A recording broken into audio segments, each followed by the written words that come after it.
இன்னைக்கு பார்த்தீங்க அப்படின்னா ஒரு ப்ளவுஸோட பேக் பார்ட் எப்படி கட் பண்ணுறதுன்னு பார்க்கலாம். அளவெடுக்கிறது எப்படி அப்படிங்கிறத உங்களுக்கு ஸ்டெப் பை ஸ்டெப்பாக நான் சொல்லி கொடுத்துருப்பேன். அதை பார்த்தவங்களுக்கு அளவெடுக்கிறது எப்படி அப்படிங்கிறது தெளிவாக புரிஞ்சுருக்கோங்க. இன்னைக்கு நம்ம எப்படி பேக் பார்ட் கட் பண்ணலாம் அப்படிங்கிறத பார்க்கலாம். அதுக்கான அளவுகள் கொடுக்குறேன். நீங்கள் அதை பார்த்துட்டு ஒரு 2-3 டைம் ப்ராக்டிஸ் பண்ணுறீங்க அப்படிங்கும்போது உங்களுக்கு பேக் பார்ட் ஈஸியாக வந்துடும். பேக் பார்ட் நல்லாவே கற்றுக்கிட்டீங்க அப்படின்னா அதை வச்சு தான் நம்ம ஃப்ரண்ட் பார்ட் கட் பண்ணுவோம். அதனால இன்னைக்கு பேக் பார்ட் கட் பண்ணுறது எப்படிங்கிறத பார்க்கலாம். அளவுகள் சொல்கிறேன், நோட் பண்ணிக்கோங்க. ஏன்னா உங்களுக்கு யூஸ்ஃபுல்லாக இருக்கு இல்லையா. உயரம் 14, ஷோல்டரோட அளவு 15, ஆம்கோலோட அளவு 15, கையோட அளவு 6, கை லூஸ் பார்த்தீங்க அப்படின்னா 11, உங்களோட அண்டராம் அளவு இங்கே ஒரு அளவு எடுக்க சொல்லியிருப்பேன். ஆம்கோல்லேருந்து இப்படி வச்சு எடுக்க சொல்லியிருப்பேன். பைசெப் அந்த அளவு பார்த்தீங்க அப்படின்னா உங்களுக்கு 12. உங்களோட அப்பர் செஸ்டோட மேல் மார்போட அளவு 34, உங்களோட மிடில் செஸ்டோட அளவு 35, இடுப்போட அளவு 30. எல்லாத்தையும் நோட் பண்ணிக்கோங்க. முன்கழுத்தோட உயரம் பார்த்தீங்க அப்படின்னா 7, பின்கழுத்தோட உயரம் நம்ம இது ஒரு டீப் நெக் ப்ளவுஸ் தான் பார்க்க போகிறோம் 10. அதுக்கப்புறம் உங்களோட நிப்பிள் டாட் அளவு நம்ம எடுப்போம் இல்லையா, நிப்பிள் டாட் அளவு 9. ப்ளவுஸோட ஃப்ரண்ட்டு ஃபுல் லென்த் பார்த்தீங்கன்னா 12 வச்சுக்கலாங்க. இது எல்லாத்தையுமே நோட் பண்ணி வச்சுக்கோங்க. நம்ம இன்னைக்கு கட் பண்ண போகிறது பேக் பார்ட். நம்ம என்ன அளவில் கட் பண்ண போகிறோம் அப்படின்னா நம்ம சென்டர் கேப் கட்டிங் தான் பண்ண போகிறோம். ஏன் அப்படின்னா உங்களோட இடுப்புலேருந்து மிடில் செஸ்ட்டுக்கான அளவு பார்த்தீங்க அப்படின்னா 5 இன்ச்சு தான் டிஃப்ரெண்ட் வருது. அப்போ நம்ம சென்டர் கேப் ப்ளவுஸ்க்கே போயிடலாம். 6 இன்ச்சுக்கு அதிகமாக வரும்போது தான் நீங்கள் 1/4 கட்டிங்கை செலக்ட் பண்ணுவீங்க. இப்போ பார்த்தீங்க அப்படின்னா நம்ம சென்டர் கேப் ப்ளவுஸ்க்கே போயிடலாம். சென்டர் கேப் ப்ளவுஸ்னால் என்ன அப்படிங்கிறத நான் உங்களுக்கு ஏற்கனவே சொல்லி கொடுத்துருக்கேன். ஒரு ப்ளவுஸை தச்சுட்டு நம்ம போடுறோம் அப்படிங்கும்போது சென்டரில் ஒரு கேப் இருக்கும். அதாவது இப்போ இந்த ப்ளவுஸுக்கு நான் 3 இன்ச் லூஸ் வைக்க போகிறேன். இந்த 3 இன்ச் லூஸில் நம்மளோட டோட்டல் பாடியில் எவ்வளோ கிடைக்கும் அப்படின்னா 1.5 இன்ச் லூஸ் தான் கிடைக்கும். இதை நீங்கள் நல்லா புரிஞ்சுக்கணும். ஒரு ப்ளவுஸுக்கு 3 இன்ச் வைக்கிறோம். ஆனால் ஏன் 1.5 இன்ச் கிடைக்குதே அப்படின்னா ஊக்குப்பட்டி ஐப்பட்டிக்கு போயிடும். அது மட்டும் இல்லாமல் டாட் பிடிப்பீங்க இல்லையா, அதில் 3/4 இன்ச் போயிடும். அதனால உங்களுக்கு கிடைக்கிற அளவு பார்த்தீங்க அப்படின்னா 1.5 இன்ச் லூஸ் தான் கிடைக்கும். சரிங்களா, இதையே நீங்கள் தெளிவாக புரிஞ்சுக்கணும். எந்த பாடிக்கு என்ன அளவு வைக்கணும் அப்படிங்கிறத நீங்கள் தெளிவாக புரிஞ்சுக்கணும். நான் இந்த ப்ளவுஸுக்கு 3 இன்ச் லூஸ் கொடுக்க போகிறேன். சிலர் ரொம்ப ஃபிட்டாக போடணும்னா 2 இன்ச் லூஸ் கொடுக்கலாம். சிலர் கொஞ்சம் நல்லா ஃப்ரீயாக போடணும்னு நினச்சாங்க அப்படின்னா 4 இன்ச் லூஸ் கொடுக்கலாம். நீங்கள் எத்தனை இன்ச் லூஸ் கொடுத்தீங்க அப்படின்னாலும் தையலுக்காக 1.5 இன்ச் போயிடும். நான் இந்த ப்ளவுஸ்க்கு என்ன லூஸ் கொடுக்க போகிறேன் அப்படின்னா 3 இன்ச் லூஸ் கொடுக்க போகிறேன். அதாவது உங்களோட மேல் மார்பு 34 இருக்கு இல்லையா, அது கூட 3 இன்ச் ப்ளஸ் பண்ணுவேன். அது எப்படி அப்படிங்கிறத தெளிவாக இந்த வீடியோவில் சொல்கிறேன். ஸ்டெப் பை ஸ்டெப்பாக சொல்கிறேன். ஸ்கிப் பண்ணாமல் வீடியோ பாருங்கள். அப்போ தான் உங்களுக்கு புரியுங்க. ஓகேவா. அடுத்தது நம்ம ஒரு ப்ளவுஸோட ஹைட்டு ஃபஸ்ட்டு முதல்ல பார்த்தீங்க அப்படின்னா இந்த எப்பவுமே பார்த்தீங்க அப்படின்னா இந்த நான் பேப்பர் கட்டிங் பண்ணுறேன், நீங்கள் கிளாத்தில் பண்ணுறீங்கன்னா மடிப்பு பக்கம் பேக் கட் பண்ணும்போது மடிப்பு பக்கத்தை நம்மளை பார்த்து போட்டுக்கணும். ஓகேங்களா. அடுத்தது நம்ம ப்ளவுஸோட ஹைட் பார்த்தீங்க அப்படின்னா 14. அப்போ நம்ம தையலுக்காக 1/2 இன்ச்சு சேர்த்திக்கணும். 14 ஒரு மார்க்கும் 14.5 ஒரு மார்க்கும் வச்சுக்கோங்க. கீழே தையலுக்காக 1/2 இன்ச் விட்டுருங்க. இது லைனிங் ப்ளவுஸுங்கிறதுனால கீழே தையலுக்காக 1/2 இன்ச் விட்டுருங்க. இப்போ நம்ம என்ன பண்ணுறோம் அப்படின்னா 14.5 ஒரு மார்க்கும் 14 ஒரு மார்க்கும் போட்டுறோம். இந்த லைன் தான் நம்மளோட ஷோல்டரோட லைன். இது பார்த்தீங்கன்னா இடுப்போட லைன், இது பார்த்தீங்க அப்படின்னா ஷோல்டரோட லைன். நம்ம ஃபஸ்ட்டு ஷோல்டரை தான் முடிவு பண்ணுறோம். இப்போ நம்மளோட ஷோல்டரோட அளவு என்ன 15. 15 2ஆக டிவைட் பண்ணீங்க அப்படின்னா கிடைக்கிற ஆன்சர் என்ன 7.5. அது கூட தையலுக்காக 1/2 இன்ச்சு சேர்த்துக்கணும். ஸ்லீவையும் நீங்கள் கையும் அட்டாச் பண்ணுவீங்க இல்லையா, அதுக்கு தையலுக்கு வேணுங்கிற அளவை முதல்லையே சேர்த்திக்கிறோம். 8 வைக்கிறோம். இந்த 8ஐ நம்ம அப்படியே வைக்க மாட்டோம். ஷோல்டர் கம்மி பண்ணுவோம். எப்படி கம்மி பண்ணுறது அப்படின்னா நெக்கோட டீப்பை வச்சு தான் கம்மி பண்ணணும். அது ஒரு வீடியோவில் பார்த்தீங்கன்னா தெளிவாகவே போட்டிருப்பேன். லாங் வீடியோ பார்க்காதவங்க பார்த்துக்கோங்க. இப்போ நான் என்ன சொல்கிறேன் அப்படின்னா உங்களோட நெக்கோட டீப் என்ன 10 இன்ச்சு நம்ம இந்த ப்ளவுஸ்க்கு வச்சுருக்கோம். 10 இன்ச்சு வச்சுருக்கோம் அப்படின்னா அது கிராஸாக தான் எடுக்கணும். நெக்கை இப்படி கிராஸாக தான் நீங்கள் எடுத்துக்கணும். 10 இன்ச்சு கிராஸாக இப்படி தான் எடுத்துக்கணும். ஓகேங்களா? இப்படி கிராஸாக தான் எடுக்கணும். நம்ம 10 இன்ச்சு வச்சுருக்கோம்.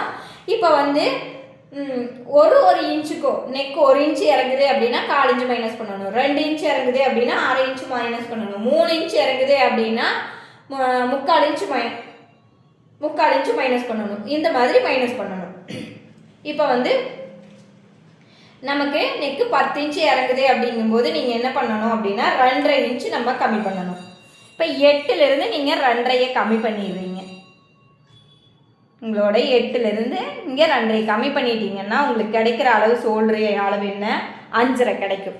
5.5ல் எனக்கு சின்ன ஷோல்டரு வந்து 2.25 வேணும் அப்படின்னா 3 இன்ச்சாக வச்சுக்கிறேன். எதுக்காக அப்படின்னா தையலுக்கு, அதாவது நெக் அடித்து திருப்பும் போதும் நீங்கள் இந்த சின்ன ஷோல்டருக்குள்ளே தான் 1/4 இன்ச்சு வரும். ஷோல்டரையும் கையும் அட்டாச் பண்ணுறீங்க அப்படின்னா இங்கே தான் 1/2 இன்ச் தேவைப்படும். அதனால் நான் 2.25 கூட 3/4 இன்ச்சு சேர்த்திட்டேன் தையலுக்காக. அதுக்கப்புறமா நம்மளோட நெக்கோட டீப் வைக்கிறோம். இப்போ நெக் வித் எவ்வளோ இருக்கும்? 2.5 இருக்கும். மேலேருந்தே நான் எடுத்துக்கிறேன். இப்போ எனக்கு 10ங்கிறத நான் 10.25 வைக்கிறேன். ஏன் 10.25 வைக்கிறேன்னா அடித்து திருப்பும் போது 10.5 கிடைக்கும். இங்கே 1/2 இன்ச்சு நான் தையலுக்காக பிடிச்சிக்கிட்டேன் அப்படின்னா எனக்கு கிடைக்கிற அளவு பார்த்தீங்க அப்படின்னா 10 தான் கிடைக்கும். ஒன்று அந்த மாதிரி பண்ணிக்கோங்க. இல்லை அப்படின்னா இப்படி கூட வச்சுக்கோங்க. இங்கிருந்து 9.25 வச்சிங்கன்னா போதும். தையலுக்கான அளவு விட்டுட்டு 9.25 கிராஸில் வச்சுட்டிங்க அப்படின்னா அடித்து திருப்பும் போது உங்களுக்கு தேவையான 10 கிடச்சிரும். நான் இங்கே மேலே வந்து நெக் வித் வந்து 2.5 வச்சுருக்கேன். கீழே பார்த்தீங்க அப்படின்னா 2.25 வைக்கிறேன். எனக்கு கொஞ்சம் நெக்கு நல்லா கீழே ப்ராடாக வேணும் அப்படிங்கிறதுக்காக 2.25 வைக்கிறேன். 2.25 வச்சுட்டு நம்ம அதை ஒரு லைன் போட்டுக்கிறோம். போட்டுட்டு இந்த லைனை இப்படி நம்ம ஜாயின் பண்ணிடுறோம். ஷோல்டர் லைனையும் நெக்குக்கான டீப்பையும் இந்த மாதிரி ஜாயின் பண்ணிடுறோம். ஜாயின் பண்ணிவிட்டு உங்களோட ஆம்கோல் ஸ்கேல் இருக்கு இல்லைங்களா, அதை வச்சு உங்களுக்கு நெக்குக்கு எந்த அளவுக்கு டீப்பாக வேணுமா இல்லை எப்படி வேணுமோ அந்த மாதிரி வச்சுட்டு நீங்கள் கர்வ் வரைஞ்சிக்கணும். இது என்ன பண்ணணும்னா இந்த பா போட்டிருக்கீங்க இல்லையா, இதுக்குள்ளே தான் நீங்கள் இந்த கர்வ் வரையணும். அப்படியே இப்படி போகக்கூடாது. அப்போ தான் நெக்கு நல்லா ப்ராடாக வரும் அப்படின்னு சொல்லிட்டு இப்படி கர்வ் நிறைய பேர் என்ன பண்ணுவீங்கன்னா இந்த கர்வ் இப்படி வெளியில் இப்படி வரைஞ்சி இப்படியே வெளியில் எடுத்துகிட்டு போய் இப்படி போவீங்களா, அப்படி போடக்கூடாது. இங்கே வேணும்னா நீங்கள் ப்ராட் வச்சுக்கலாம். நெக்குக்கான ப்ராட் இங்கே வேணும்னு நினச்சிங்கன்னா இங்கே வச்சுக்கலாம். வச்சுட்டு இந்த மாதிரி தான் தெளிவாக இந்த மாதிரி போடணும். ஓகேங்களா? இந்த சைடு போகக்கூடாது. இந்த இப்படி ஜாயின் பண்ணிடணும். அடுத்தது நம்மளோட ஆம்கோல் லென்த் இறக்க போகிறோம். நம்ம ஷோல்டர் எவ்வளோ வச்சோமோ அதே அளவு வந்து ஆம்கோல் லென்த்தை இறக்கலாம். இப்போ நம்ம ஷோல்டர் வந்து 5.5 வச்சுருக்குறோம். அதே 5.5 நம்ம இங்கே இறக்கிட்டோம். இறக்கிட்டு இப்படி நேர் போகாமல் சின்ன ஷோல்டர் 3 இருக்குது. கீழே வந்து நம்ம அதே 3 இப்படி வச்சுட்டு இறக்கிடுங்க. இல்லைன்னா தப்பாக வர்றதுக்கு வாய்ப்பு இருக்குது. அப்படிங்கிறதுனால நீங்கள் பாட்டுக்கு நேர் லைன் போடாமல் இந்த மாதிரி போட்டு இறக்கிக்கோங்க. இப்போ ஒரு நேராக போட்டுக்கிறீங்க. இதுதான் உங்களோட மேல் மார்போட லைன். சரிங்களா? இது இடுப்பு லைன், இது உங்களோட அப்பர் செஸ்டோட லைன், இது வந்து ஷோல்டர் லைன். இப்போ இந்த 3 லைன் போட்டிங்க. ஆம்கோல் லென்த்துங்கிறது ஸ்டாண்டர்ட் கிடையாது. உங்களுக்கு பத்தாமல் வந்தால் கீழே இறக்கலாம், இல்லை அதிகமாக வந்ததுன்னா மேலே ஏற்றிக்கலாம். இந்த லைன் வந்து நம்ம அட்ஜஸ்ட் பண்ணிக்கலாம். இந்த லைன் பார்த்தீங்க அப்படின்னா ஸ்டாண்டர்ட் கிடையாதுங்க. நம்ம ஆம்கோலை பொறுத்து இது மாறும். இப்போ இதுக்கு என்ன பண்ணணும் அப்படின்னா ஆம்கோல் லென்த்து ஃபஸ்ட்டு வந்து நம்மளோட மிடில் செஸ்டோட அப்பர் செஸ்டோட அளவை போட்டுக்கலாம். இப்போ 34 கூட 3 ப்ளஸ் பண்ணிக்கிட்டீங்க அப்படின்னா உங்களுக்கு கிடைக்கிற ஆன்சர் பார்த்தீங்க அப்படின்னா 37.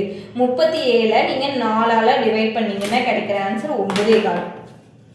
அந்த 9.25 மார்க் பண்ணிடுங்க. நம்ம லூஸ் சேர்த்திட்டோம்.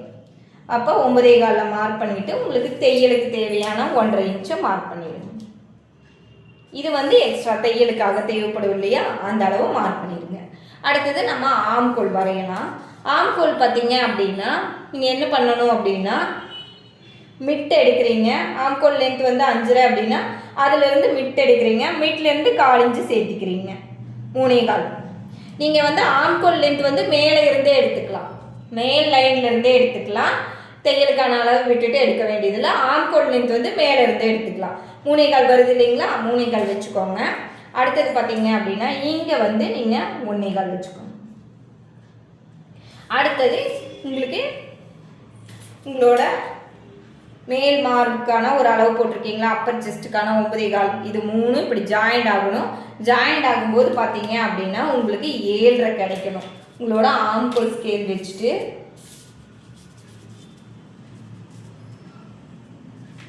ஜாயின் பண்ணி ஆம்கோல் கர்வ் வரைஞ்சிக்கிறீங்க.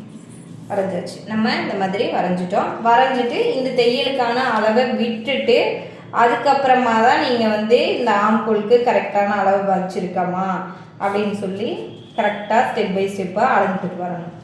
இங்கே 7.5 உங்களுக்கு இங்கே வந்து அளந்து எடுக்கும்போது 7.5 வரணும். ஓகேங்களா? அடுத்தது பார்த்தீங்க அப்படின்னா உங்களோட இடுப்போட அளவு 30. அப்போ நீங்கள் 4ஆக டிவைட் பண்ணிங்கன்னா கிடைக்கிற அளவு 7.5. பேக் டாட்டுக்காக 3/4 இன்ச்சு சேர்த்துக்கிறீங்க. சேர்த்திட்டு இங்கே 8.25 ஒரு மார்க் பண்ணிக்கோங்க. 1.5 இன்ச்சில் தையலுக்கான மார்க் பண்ணிடுங்க. பேக் டாட் நம்ம எப்படி போடணும்னா இப்போ 8.25 இங்கே வச்சுருக்கோம் இல்லையா, அது 2ஆக டிவைட் பண்ணிங்கன்னா 4.1. இங்கே 1/4 இன்ச்சு ஒரு புள்ளி இந்த சைடு, ஏன்னா நம்ம 3/4 இன்ச்சு தானே கொடுத்துருக்கோம், அதனால் 1/4 இன்ச்சு ஒரு புள்ளியும் இந்த சைடு 1/4 இன்ச்சு ஒரு புள்ளியும் மேலே 4 இன்ச்சும் வச்சுக்கிறீங்க. இது இந்த பேக் டாட் எப்படி வைக்கணும் அப்படிங்கிறதுக்காக கூட நான் வீடியோ போட்டிருக்கேன். அதாவது உங்களோட மிடில் செஸ்ட் அளவு இருக்குது அப்படின்னா அந்த மிடில் செஸ்ட்லேருந்து பேக்கோட அளவை நீங்கள் மைனஸ் பண்ணிட்டீங்கன்னா கிடைக்கிற அளவை வைக்கலாம். இல்லை அப்படின்னா நீங்கள் 4 இன்ச் வச்சுக்கோங்க.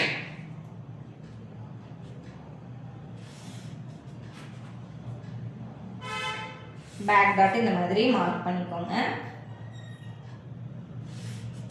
மார்க் பண்ணிட்டு இடுப்போட அளவையும் உங்களோட மேல் மார்போட அளவு இருக்கு இல்லையா, அதையும் நீங்கள் எடுத்துக்கோங்க. அடுத்தது 1.5 இன்ச் தையலுக்காக விட்டுருப்பீங்க இல்லையா, அந்த 1.5 இன்ச் எடுத்துக்கோங்க. இப்போ நீங்கள் அழகாக பேக் பார்ட் வரைஞ்சாச்சுங்க. அடுத்தது ஃப்ரண்ட் பார்ட் எப்படி கட் பண்ணலாம்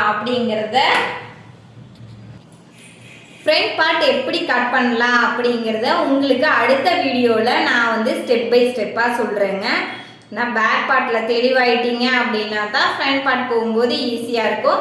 இதே பேக் பார்ட்டை இதே நான் போட்ட மாதிரியே நீங்கள் வந்து ஒரு பேப்பர் எடுத்துக்கோங்க. இந்த மாதிரி பிளைன் பேப்பரில் போடும்போது தான் நீங்கள் எந்தெந்த கோடு எப்படி போட்டிருக்கீங்க அப்படிங்கிறது தெளிவாக தெரியும்.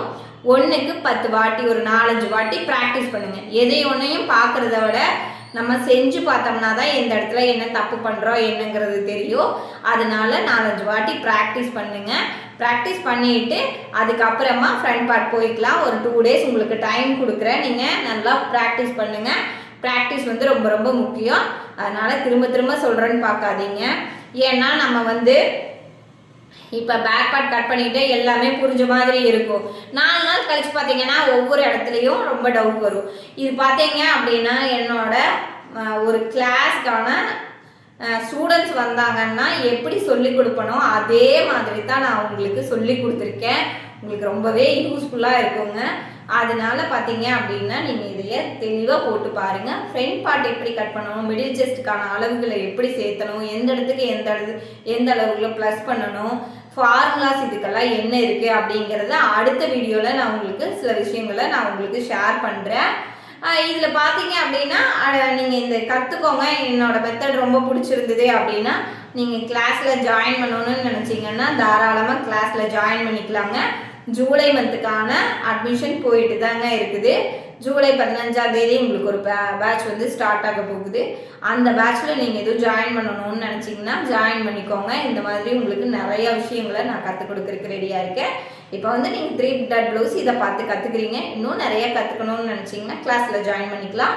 அடுத்தது ஃப்ரண்ட் பார்ட் எப்படி போடலாம் அப்படிங்கிறத அடுத்த வீடியோவில் சொல்கிறேன். அதுக்கு முன்னாடி நிறைய ப்ராக்டிஸ் வேணும். உங்களுக்கு என்ன டவுட் இருந்ததுனாலும் நீங்கள் வந்து எனக்கு எங்கிட்ட கேட்கலான்னு சொல்லியிருக்கேன், கேட்டுக்கோங்க. நீங்கள் யூடியூப்பில் பார்க்குறீங்க அப்படின்னா யூடியூப்பில் பார்த்து தெரிஞ்சுக்கோங்க. நீங்கள் வந்து இந்த ரெக்கார்டிங் கிளாஸ்க்காக வந்து டவுட் கிளியருக்காக 199 பே பண்ணியிருக்கீங்க இல்லையா, உங்களுக்கு என்ன டவுட் இருக்குது அப்படின்னாலும் உங்களுக்கு நான் வாட்ஸ்அப்பில் கேட்டுக்கலான்னு சொல்லியிருக்கேன். நீங்கள் வாட்ஸ்அப்பில் கேட்டு தெளிவாக கற்றுக்கலாங்க. அடுத்த வீடியோவில் பார்க்கலாமா? Thank you friends.